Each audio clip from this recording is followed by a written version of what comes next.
My name is Miles Hall. I'm the director of Just for Now, and it's a movie about a young girl in college who faces the struggle of being homeless while also facing the struggles of being an everyday student.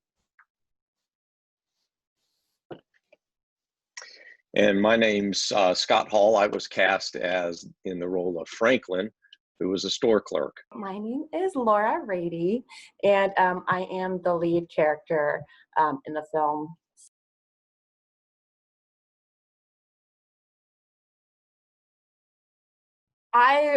When Miles sent me the script and I read it, I was like, oh my gosh, it like hit me right in the heart. And I mean, I think it's about, the struggle that some people are going through. I mean, specifically, people who are struggling with homelessness, and it can be anybody, and the fact that you don't necessarily know what somebody's going through just by looking at them on the outside, or you think you might know somebody, but you don't really know what struggle somebody has.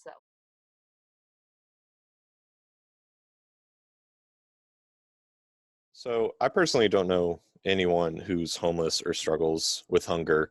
I imagine kind of like what Laura's character does in the film, they really try to hide it from their peers and the people that they know. So they want to keep it under wraps and not let everyone know like these issues that they're going through.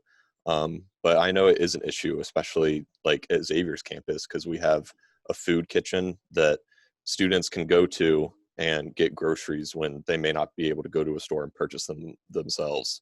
So it's an issue that's out there, but not really talked about a whole lot.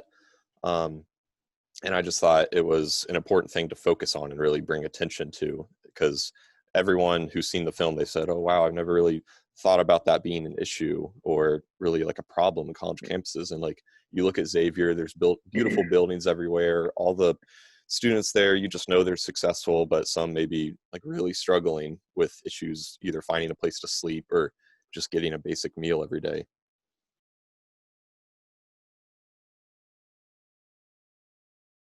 Yeah, for me, I teach at a university, and so I see the different nuances and the student interactions and so forth. And I think this film challenges the assumptions of what homelessness is and what it looks like. It's not somebody in disheveled clothes necessarily pushing a shopping cart. So I think there's multiple layers of complexity with this idea of identity. And of course, you saw shame. Sometimes people will show up and just simply their nonverbals will suggest that there's something going on in their world that may not be overtly recognized.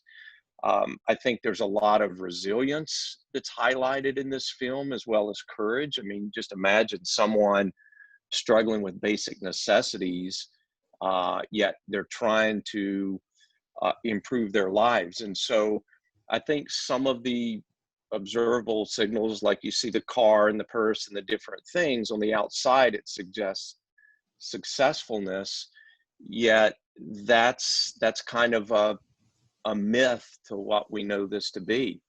So in my character in the store, I make reference to seeing Laura out in the parking lot, okay, getting in the car, and the something that struck me is the start and the finish of the film, the sunrise, sunset, that kind of brackets in, that daily experience of what somebody like Laura would be going through and how they have to create this world of smoke and mirrors so they're not discovered. And you can kind of see this social and emotional toll that it's taking on her through these different snapshots of what college life is about. Yeah, I think Scott just nailed it right on the head. But also, it's some people might recognize something's wrong, but they're like, oh, like, what are you doing? Like, oh, you're slacking off. Oh, you're so lazy. It's like, well, maybe that's not really what's going on, So then being able to recognize those signs, as Scott said, and then being able to approach the person in maybe a more constructive way, or really being able to see what the underlying issue is and kind of addressing it with that person in a way that can help them, instead of bringing out that shame and that all those emotions that the person is probably trying to hide, because it is, it brings a lot of shame and embarrassment and things like that for somebody who is going through that. I can only imagine, especially at a younger age as well, or at any age really, but so I think that's kind of important too.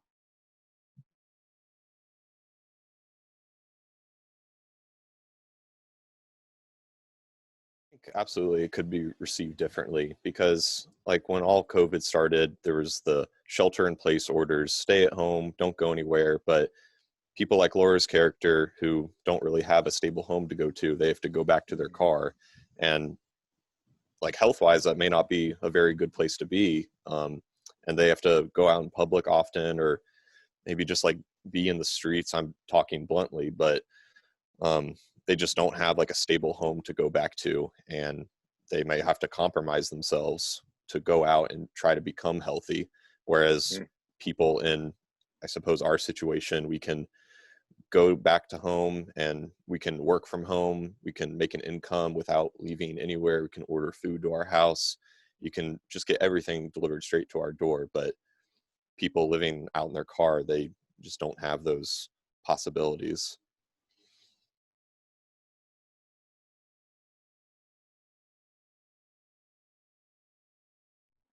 Oh, without a doubt. I mean, we're starting back next week and we're giving students the option to Zoom in or face to face, and you have social distancing. So there's a lot of logistical concerns in place, and that's for students that don't have that extra layer of homelessness that's attached to that. I can't even imagine how they try to navigate going forward with all of this.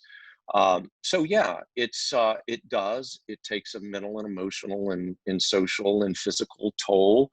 And I think that we're on the front end actually to see how this COVID outbreak is going to impact the various populations. I mean, one thing that I really thought was powerful about the film was the ending statistics that went up there. There's one thing to have a visual of what the day-to-day interactions are about, but to end with that statistical punch, it's a real eye-opener. I mean, it seems like it leaves the viewer with a lot of afterthought and asking themselves the question, what do I do with this?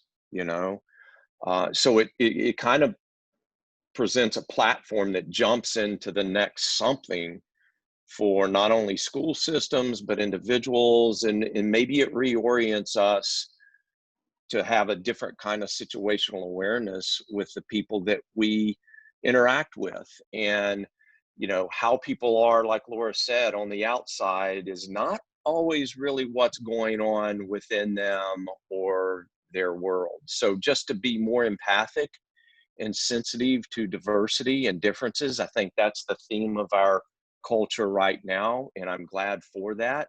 This is just another dimension that kind of dovetails with that movement.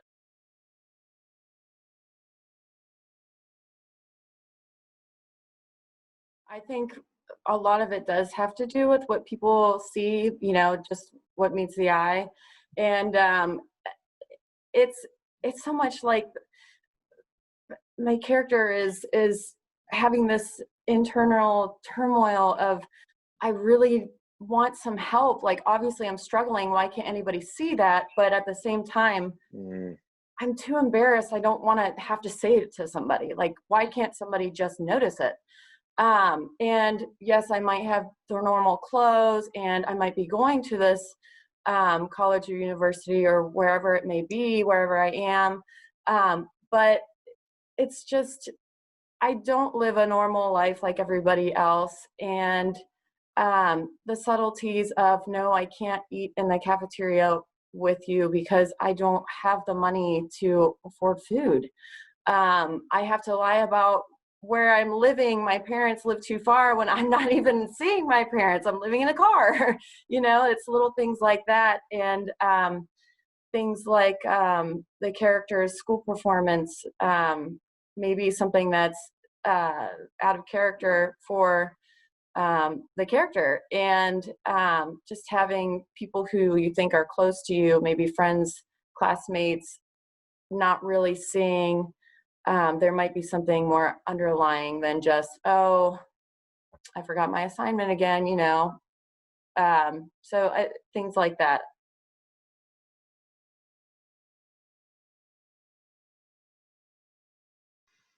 Maybe, just ask somebody, are you okay? Even if they might seem okay, if they don't seem okay, don't be afraid to say, are you okay? Or do you need help? Instead of maybe judging that person for what you think might be going on. I would agree to that.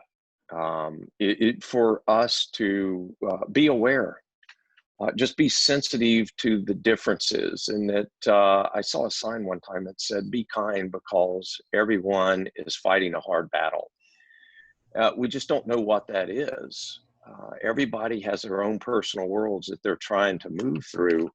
And if we can just show up to the conversation with kindness and compassion, it's amazing how that can draw people in. And it can connect us in ways that maybe we need to be connected and we haven't been in a while. And just to acknowledge the reality that students in this position do exist on college campuses, and it's a population that is not going away. It's a very resilient population, and it's one we need to reach out and meet halfway. Yeah, and I would just add that I hope the people who do see this film, they read the statistics and they understand the reality of it, that it's not just a fictional movie and you should Mm. close it when it's done.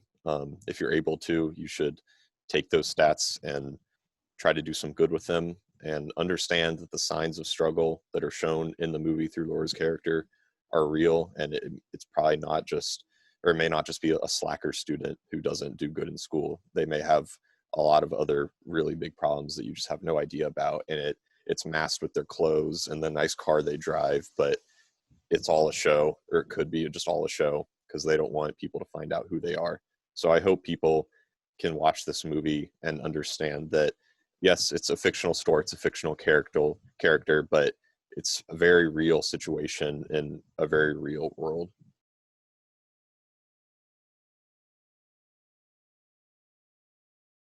Well, I would defer to the other two because Laura's a professional actor and Miles is the producer. I'm getting ready for my classes, so I'll have to let them speak to that.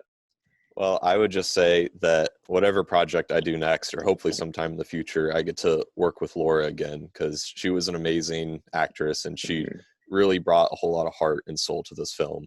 So hopefully down the line, we really get the chance to work together.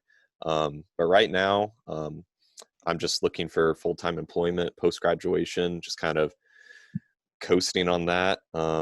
Yeah, it's been a really fun 4 years, but it's been nice to just take a little break for a while. But I've been looking at jobs all over the country, hoping to land something with like a videographer position, making good videos somewhere. I'd really like to make videos that have a lasting impact on people and not just bite-sized commercials that you see on TV and go out the back of your head. So I hope I make something that really gives an impact on people and stays around for a while in a good way.